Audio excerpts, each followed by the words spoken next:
minta tolong itu bisa diistilahkan isti'anah diantaranya ya, atau isti'adzah, minta tolong, minta perlindungan, atau bahkan istighosah, yaitu minta dijauhkan, diangkat bala.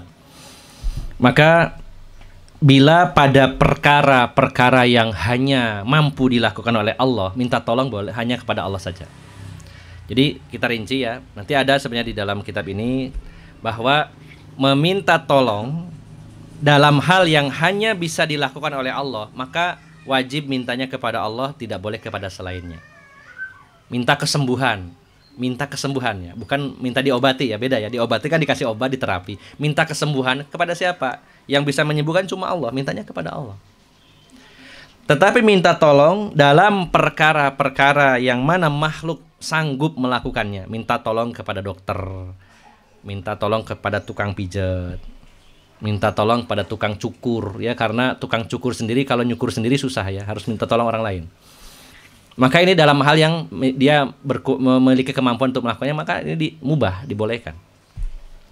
Kalau minta tolong kepada orang yang ada di hadapan kita, minta tolong dengan sesuatu yang dia sebenarnya ini permintaan biasa kepada manusia, harusnya dia bisa, tapi karena dia memiliki cacat, maka jadi tidak bisa, maka itu pelecehan. Jadi minta tolong kepada manusia, di mana manusia bisa melakukannya, namun ada orang yang memang punya kekurangan seperti cacat, lalu kita minta tolong, berarti itu adalah pelecehan.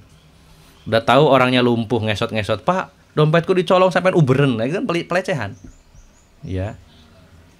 Ada orang nggak bisa melihat, buta, Pak, tolong itu Pak, wacana WA aku gak ketok loh. Ini namanya pelecehan. Nah, tapi kalau minta tolong kepada orang-orang yang sudah meninggal, maka Allah nyatakan innaka la tusmi'ul mauta. Engkau tidak bisa mampu membuat orang yang meninggal itu bisa mendengar. Engkau tidak akan bisa mampu membuat orang yang sudah mati itu bisa mendengar. Artinya sudah tidak ada urusan, ada di alam barzakh, alam yang terbatas dengan dinding yang bernama barzakh. Sesolih apapun, semulia apapun orang sudah meninggal, tidak boleh kita minta tolong kepadanya. Walaupun dulunya memang dia orang yang solih, tokoh. Dengan alasan orang ini kan dekat dengan Allah. Ya kalau dia masih hidup, kita minta tolong kepadanya. Kalau sudah meninggal, maka ini adalah bentuk kesyirikan. Ya. Terus ada yang berdalil, loh bukankah Rasulullah juga minta tolong kepada orang yang sudah meninggal? Dalilnya apa? Boleh, ini jadikan dalil. Ini adalah pengecualian. Ya, bukan berarti semua permintaan tolong kepada yang mati dibolehkan. Dan juga pada saat itu Rasulullah juga tidak meminta, tapi itu saran dari Nabi Musa di alam ruh, ya, di langit. Ya. Dan itu adalah pengecualian karena ini adalah mukjizat Rasulullah SAW. Jadi dalam memahami dalil, maka dalil yang umum kita pakai, kalau ada pengecualian, maka ini tidak berlaku untuk secara keseluruhan. Misalkan kita membaca atau mendengar dalil bahwa orang yang diletakkan di alam kubur itu mendengar terompah para pengantar jenazah ketika pulang. Ini ada hadisnya. Tapi dalam ayat lain, dalam hadis yang lain, bahwa orang yang meninggal nggak bisa mendengar apa-apa. Berarti hanya pengecualian. Bukan dibawa kepada pengertian terompah ay kerungu apa mana sound system gitu kan. Wah, jadi orang di alam kubur dengar semuanya. Ono motor RX King weng lewat kerungu, apa sembarang kerungu. Dalilnya jelas innaka la tusmi'ul mauta. Engkau tidak bisa membuat orang yang mati bisa mendengar siapapun dia. Kalaupun dia mendengar terompah, itu pengkhususan, hanya satu dalil itu aja. Terus juga rohnya Abu Jahal mendengar laknat Rasulullah ketika dilempar ke sumur Badar. Jadi orang-orang musyrik dilaknat oleh Rasulullah, mereka mendengar kata Rasulullah. Jadi pengkhususan, bukan berarti semua apapun bisa didengar dan kapanpun bisa didengar, tidak.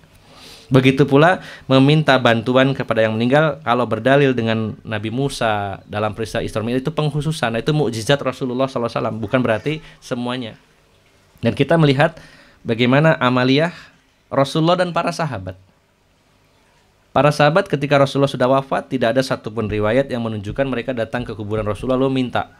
Tidak ada. Bagaimana peristiwa paceklik kemarau panjang di zaman Khalifah Umar ibn Khattab radhiyallahu anhu. Beliau datang kepada Abbas, paman Rasulullah SAW, yang masih hidup.